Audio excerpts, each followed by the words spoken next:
Here we go. Tomorrow is your calculator test. What? Don't say what. You knew you had a test. What? We have a test? Okay? You're fired. So is my pen. Okay, tomorrow on Thursday, you will take your test with the calculator. Okay, then on Friday, you will take your no-calc test. Okay, your review is due on Friday.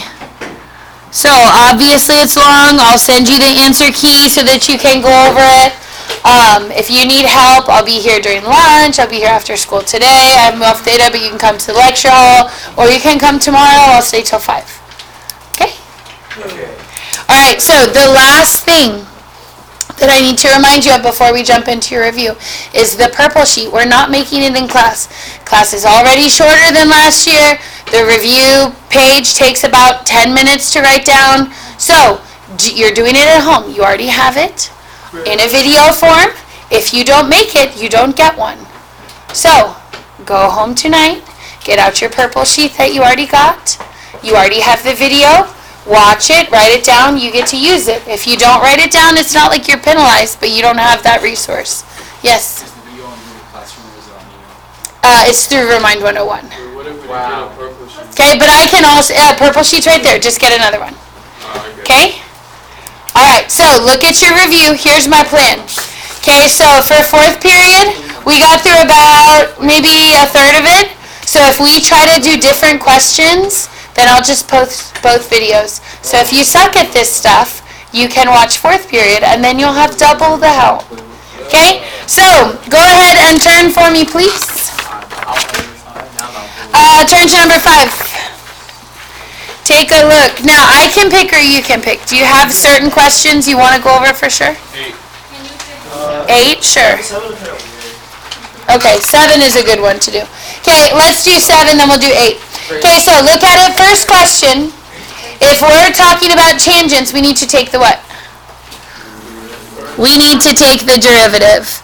Okay, and in order to take the derivative of this function, what rule should you be using? Okay, product rule. Very good. So I have 2 pieces of my product. It's 3x times square root. So my u is going to be 3x. My v is going to be 2x plus 6 to what power if it's a square root? Half.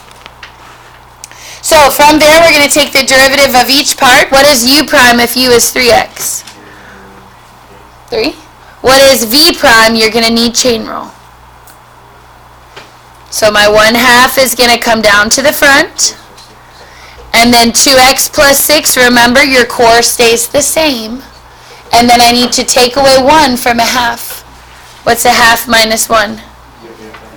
Negative 1/2. Very good. Okay, now after that I have to do chain rule.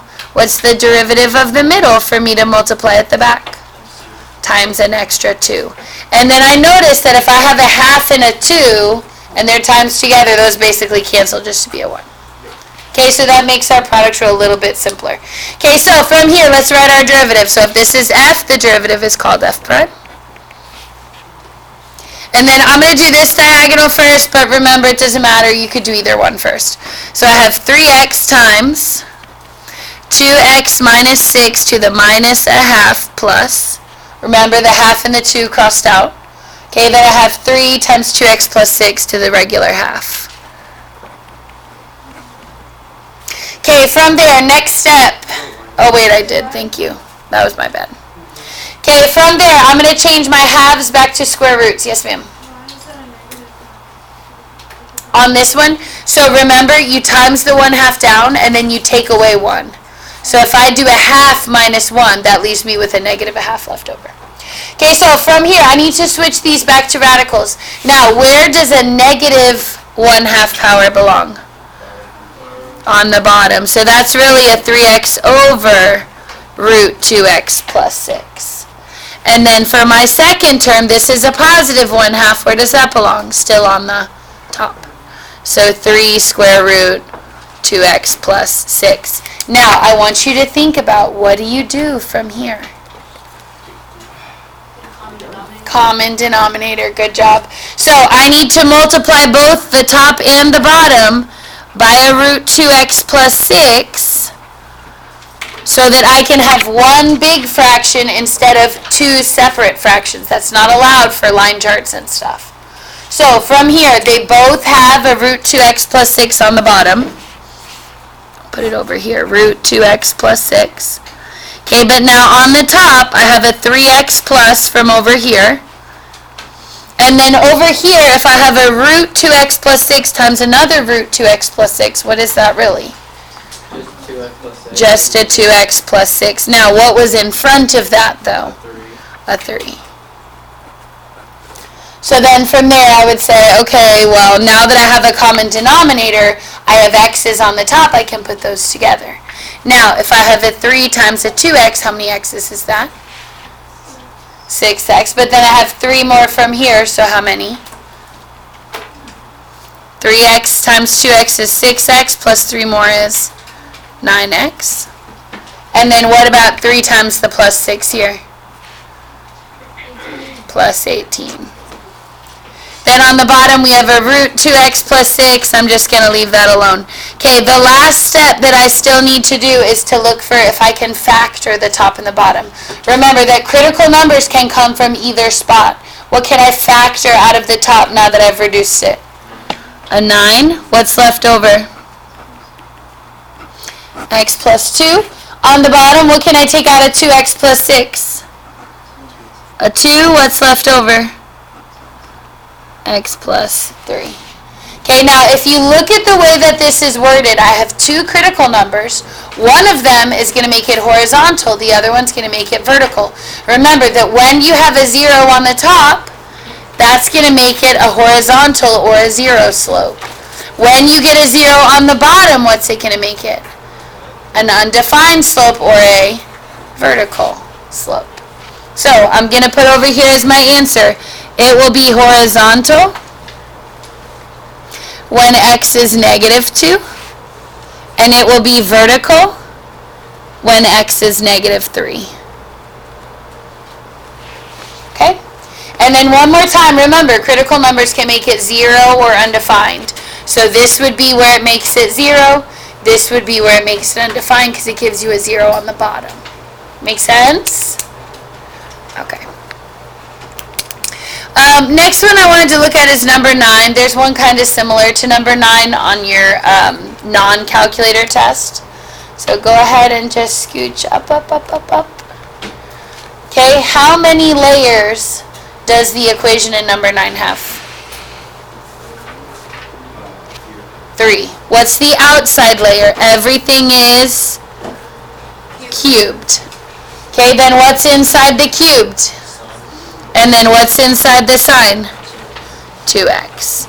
Okay, so you should be able to identify that this is going to be a double chain rule because I have 3 layers instead of only 2. So let's do the power first because it's on the outside.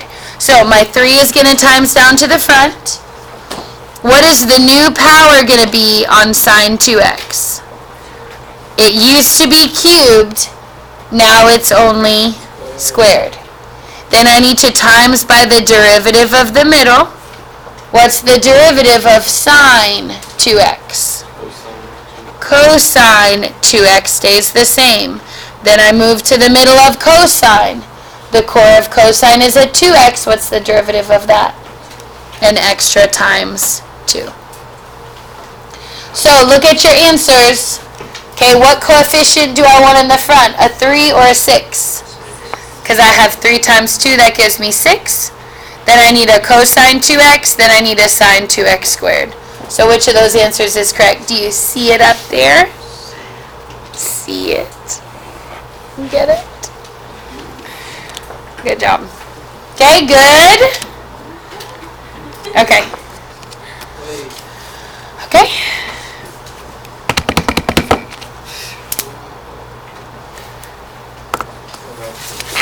Alright, good to turn the page?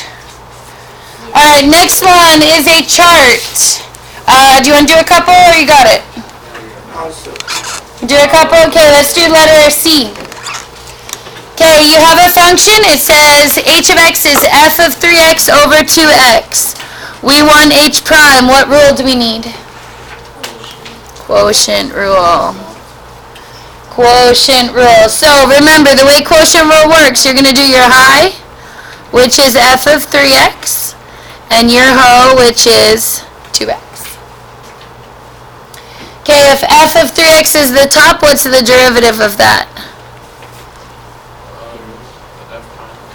F prime of 3x times what?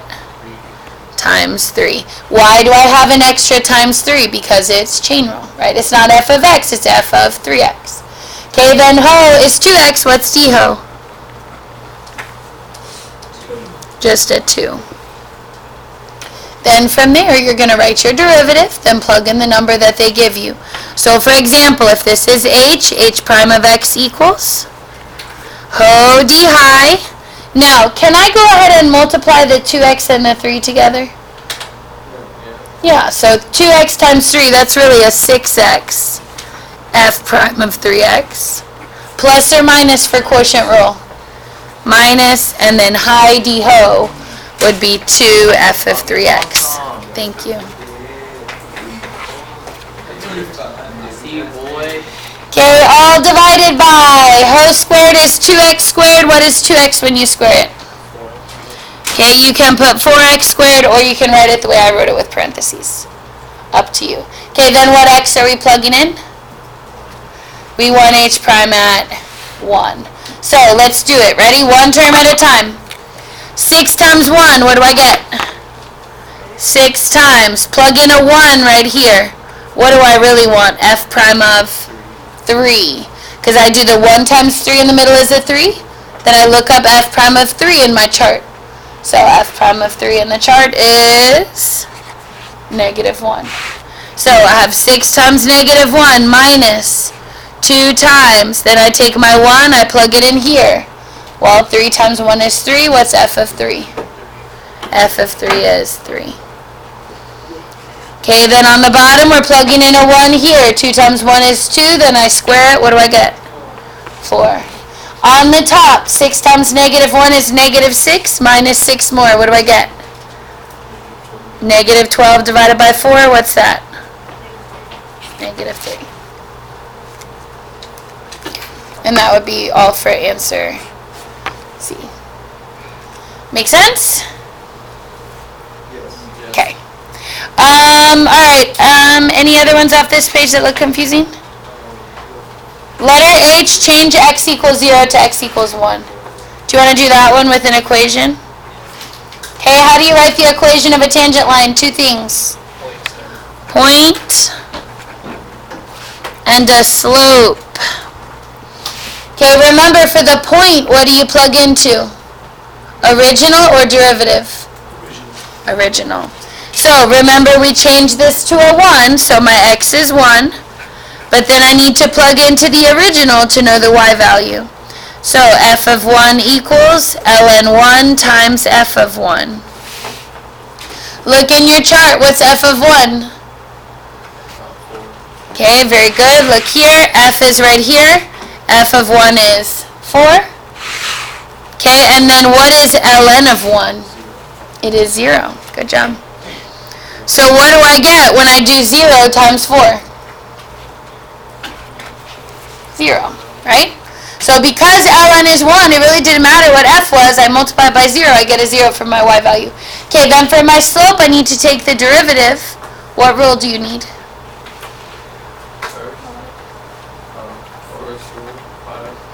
Needs product rule. Very good.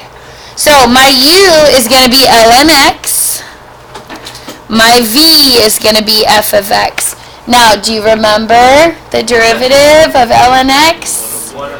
Yay, you remembered. Okay, ln, the derivative is 1 over x. What's the derivative of f? F prime of x. And then remember, product rule, you do one diagonal plus the other. So I'll do this one first plus this one. But remember, for product rule, it doesn't matter which one you put first. So the derivative is ln x, f prime of x, plus 1 over x, regular f of x. Now, what is my x value that I'm plugging in? 1. So if I plug in a 1 to this, well, what's the ln of 1? Good. it is still 0. And if this is 0, then what happens to that whole first term? 0 plus. Second part, I have 1 over x is 1 over 1, and then I want f of 1. Well, look back at your chart. What's f of 1? F of 1 is 4. And what's 1 over 1 times 4? 1 times 4 is 4. And then from there, I have my point, I have my slope, I can write my equation. Yes? I did forget to label it. Here's why I didn't label it. And the AP test will never do this. They'll never call this f and then also call the function inside it f. So that's why I didn't label it, was because I didn't want it to be confusing. Okay, but you're right, you should label it. And what would the difference be? This would be, let's do it like a curly f. Okay, that's f prime of x, and then that's f prime of 1. Okay, but keep in mind that our curly f, we're going to have to say, is different than regular f. Otherwise, it's like, why are there 2 f's? And you don't want that. Okay, so equation would be y minus 0 equals 4x minus 1. Remember it? Remember all the things? Yeah. Little bit? Okay. Turn the page. How long is the test tomorrow? It should be long enough for you to do in class, because you're taking all the derivatives tomorrow in the calculator, pretty much.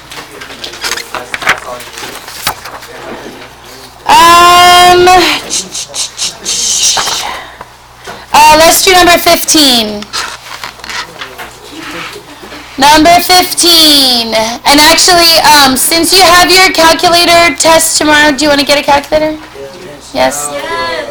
Okay, if you don't want to get one, fine, but you might forget tomorrow, and then I won't feel bad.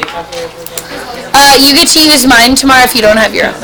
No, like, we're gonna be like calculator days or like meeting, we can just do it. You will not be able to do it without a calculator. You have to know how to take derivatives in the calculator. That's why we've been learning it for like a week. Silly goose.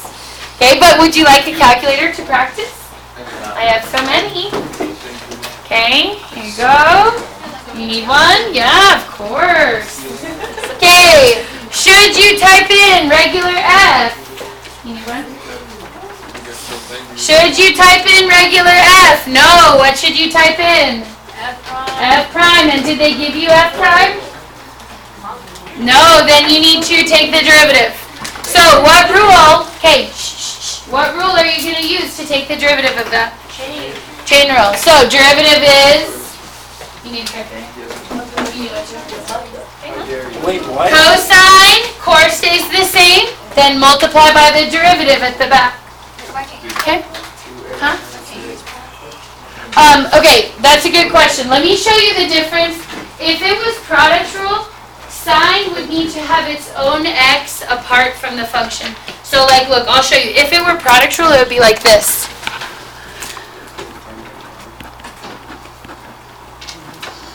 That's a product rule. The problem why I can't do it here is that this is plugged inside sine. So I can't like separate them because it's inside of the other function. So derivative f prime of x equals derivative of sine is cosine x squared minus 6x times what? Okay, I'm going to miss a point because why? Parentheses. Okay, remember, it's not only times 2x. It's times 2x minus 6. I have to group that. Okay, type it into your calculator. Y equals. We want cosine x squared minus 6x multiplied by 2x minus 6. Are we? We are. That was No, that wasn't me. No, sit down. Felt like if I had time to go give you all calculators, do this. Okay, now I'm also, when I hit my graph, remember if it's zoomed weird, hit zoom 6 and it'll fix it. Okay?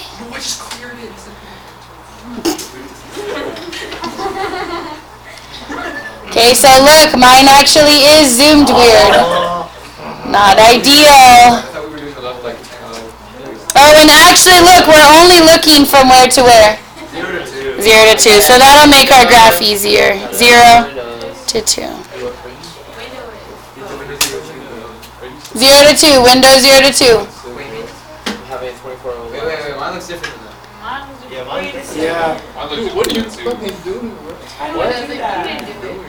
Okay, look at your thing. Oh, I forgot an X. Oh, it was me. No. Oh, well. I think it'll still look fine. There we go. 6X, X6. It doesn't matter. Come on, you people. Okay, there's my graph. Got it. What's poppin'? Okay, there's your graph. Where am I looking for my critical numbers? Where will they be found?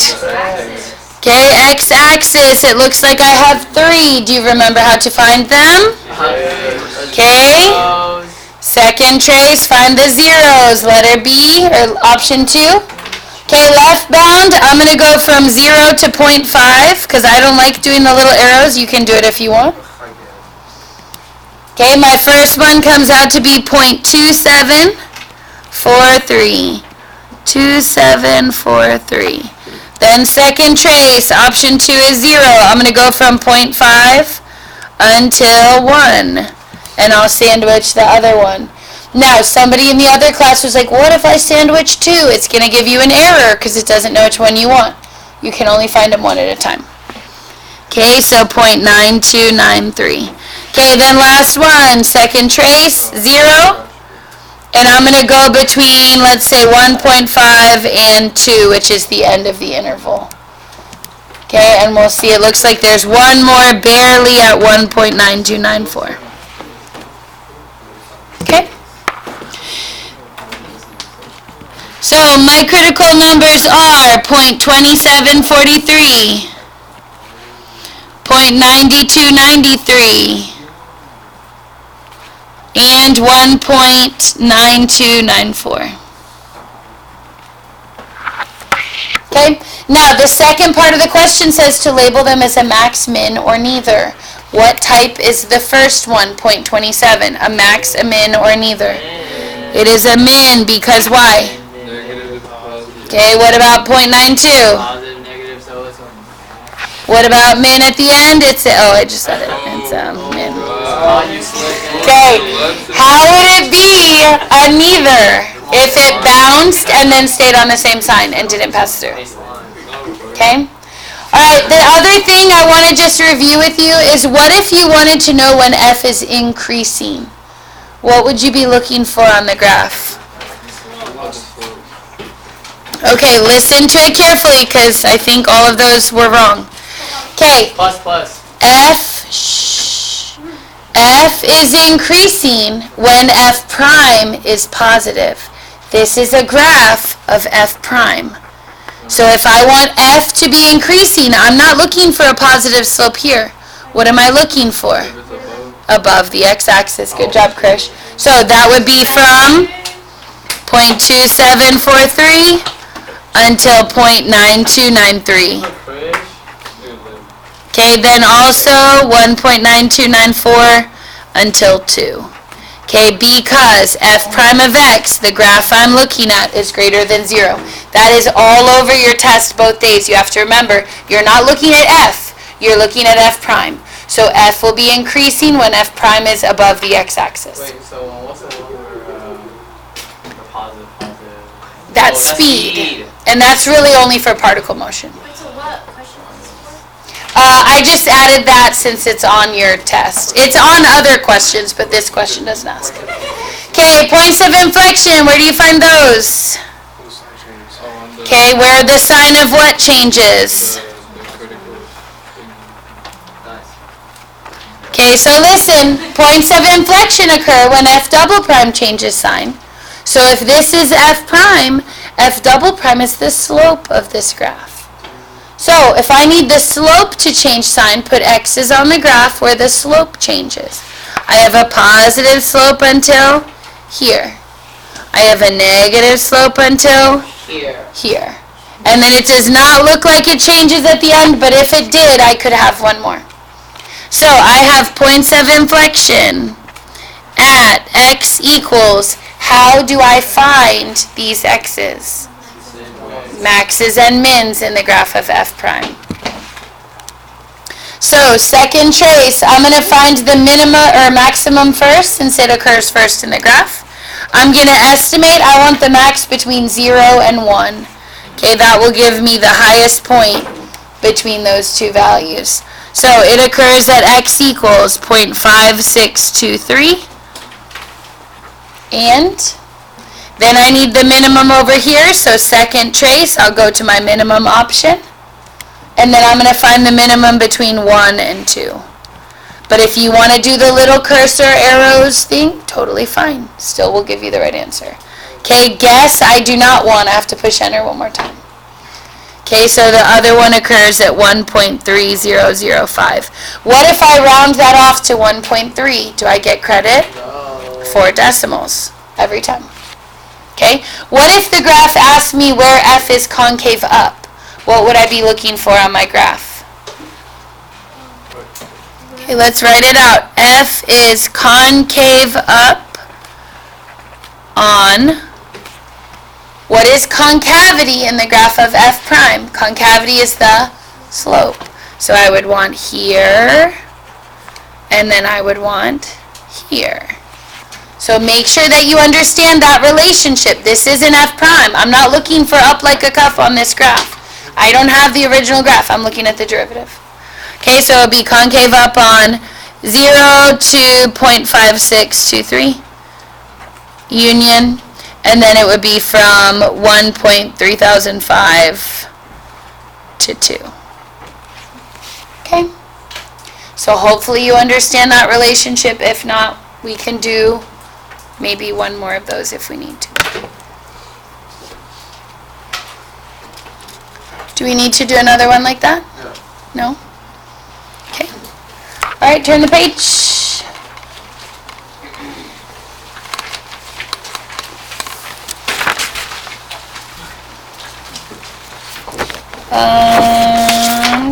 Want to do the velocity one here? Okay, remember, no. Yes, no. I mean, all of it, none of it's new, right? So, we can do this one, or we can do, which one? 16? Sure, we can do 16. Tomorrow's the calculator portion of your test. Everything of them. So it'll still, so listen guys, your test covers graphs of derivatives, graphs of velocity. Those are really the same though. The only difference is if you have a fake particle traveling on a line, or if you're talking about what f is doing. Okay, we'll also cover average rate of change. You should know how to do that. And then you should know how to do all the speed stuff. Okay? So I feel personally like we've done 9,000 of these, and that we should pick a different one. But I'll do it if that's what you want to see. Do a different one. We've just done so many of these that if you can't do this by now, you're probably going to fail tomorrow anyway. Let's be real. Unless you, I don't know, pay a friend to tutor you. What are your apps? Let's do number 17. 20? Sure.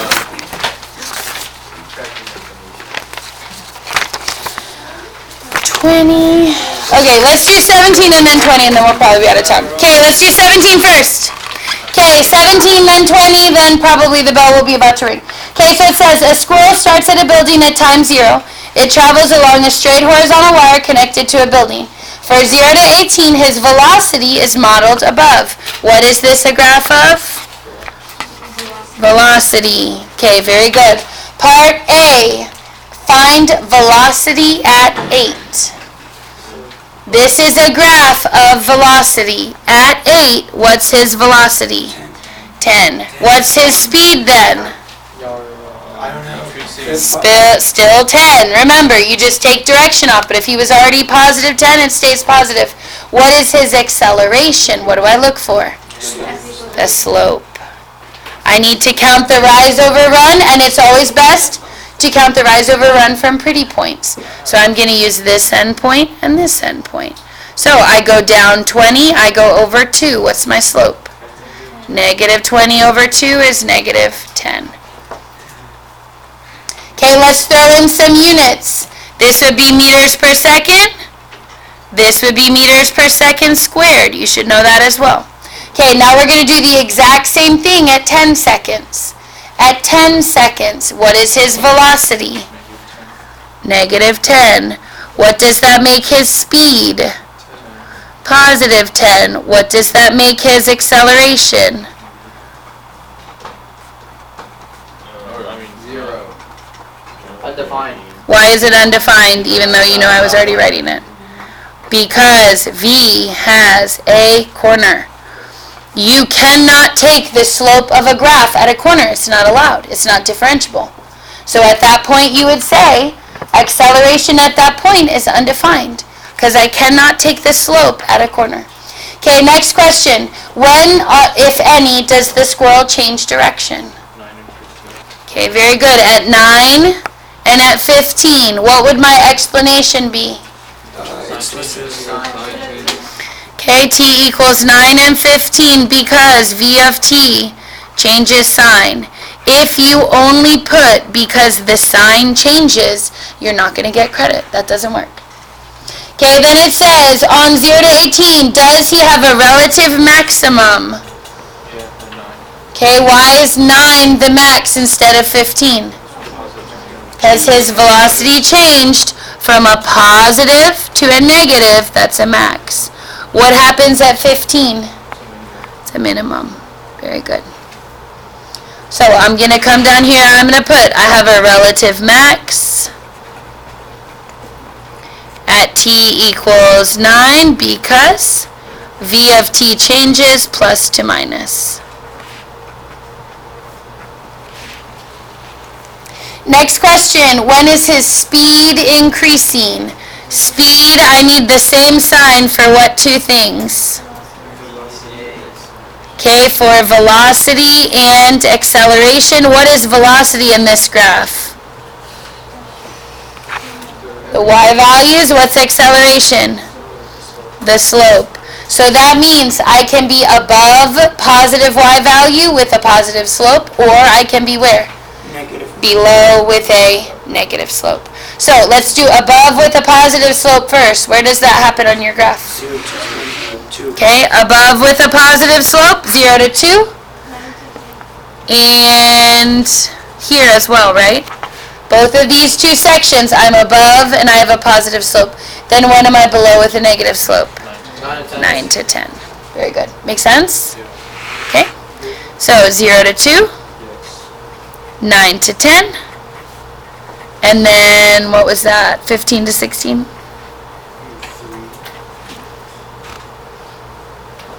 Okay, then I'll just put because same sign for v of t and a of t. V of t is the y value, a of t is the slope. Okay, there's a question just like part E on your test. I can't remember if it's tomorrow or Friday.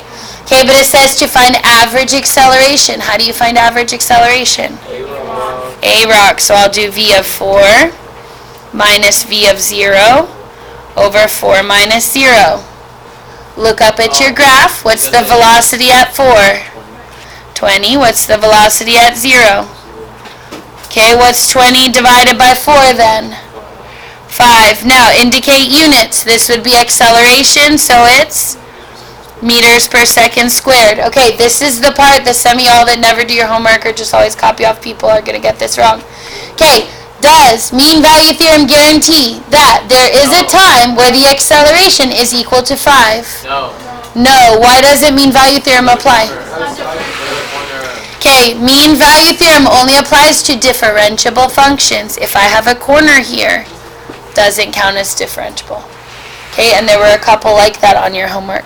So I would put MVT does not apply because velocity isn't differentiable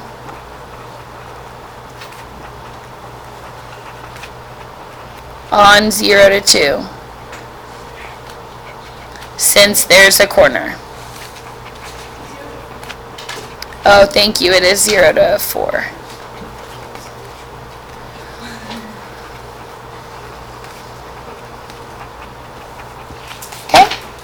So, mean value theorem doesn't apply because velocity is not differentiable on 0 to 4 because there's a corner at 2.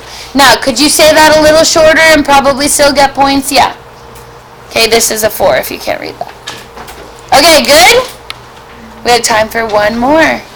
Which other one do we say we do? The next one? 18? 20? Okay. 21 I'll send you a video of.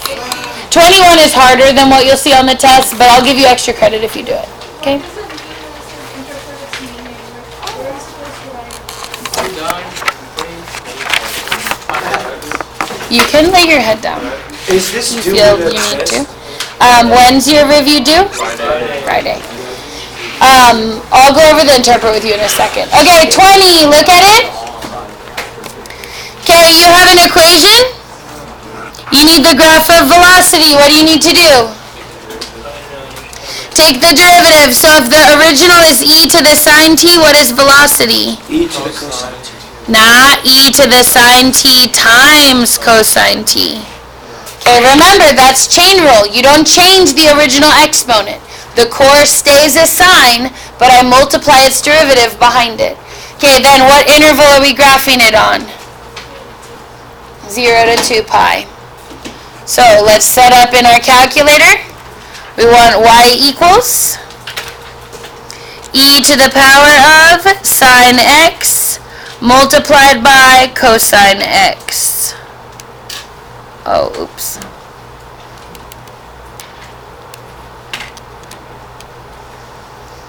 Okay, then I'm going to go into my window and I'm going to adjust it to be only from 0 to 2 pi.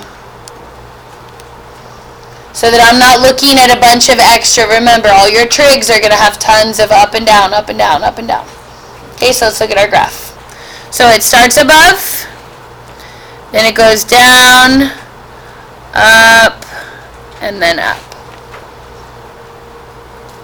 Okay, then it says, where does it change direction? What are you looking for?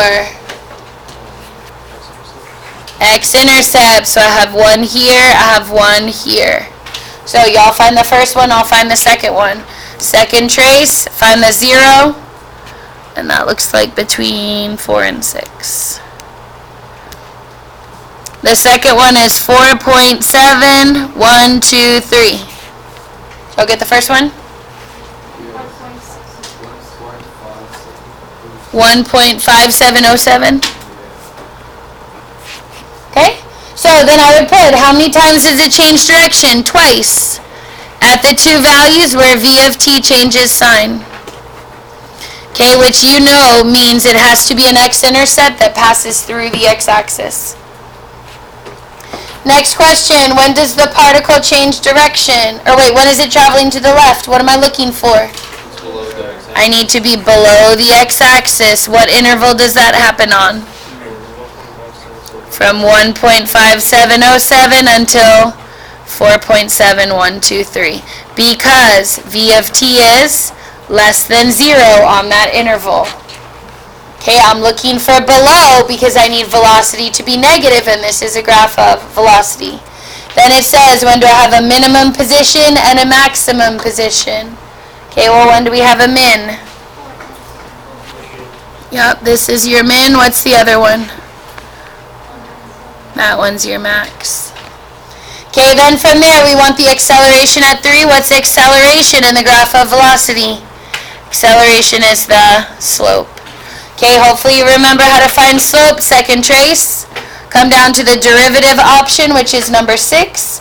And then you tell it where you want the derivative at. I want the derivative at 3. And then push enter.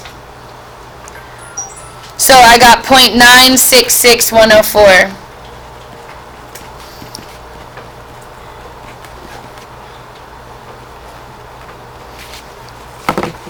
Okay, now, then the next question says, well, what about speed? Speeding up or slowing down? My acceleration is positive, but what is my velocity? Okay, how do you know it's negative? It's below the x-axis. It's below the x-axis, and if you're on the new calculators, it shows the y value right here. If you're on the old calculator, go to your table. At 3, what's my y value? Negative 1.14, yeah? So I'm going to put speed decreasing because acceleration at 3 is greater than 0, but v of 3 is less than 0, so they have opposite signs.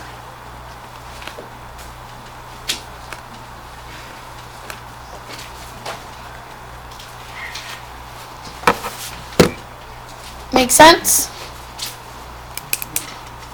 Okay, bell's about to ring. Good job. Last page is bonus. If you don't want to do it, it's one where you have 2 particles at the same time. So really good review for the AP test, but there's not one like that on your test for this unit. Yeah.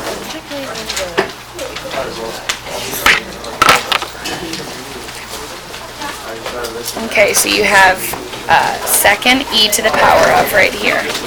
Then you put your sine x in. And then you have to go out of the exponent. You don't want to stay up here, and then times cosine x. Then you go into your window. You need to change it to be 0 to 2 pi. So 0 for your x min, and then 2 pi for your x min. Yeah, I didn't see the window. That's why yours look crazy. Okay. Yeah, I can't find it. It was hard. And you know how to find everything else? This is exactly what's on it. Like, this is like the whole, like... Well, you've been gone. I would say don't test tomorrow. It'll have other stuff on it, but it'll have this on it as well. Yeah. But it's covering like the last 2 weeks. Yeah, it's just that, you know, I thought it was going to be, like, way harder, and I realized it's the same thing I'm learning from physics. But, Yeah. This is, like, what you've been learning. This, yes. So I would say this, and then make sure you know how to do first and second derivative tests.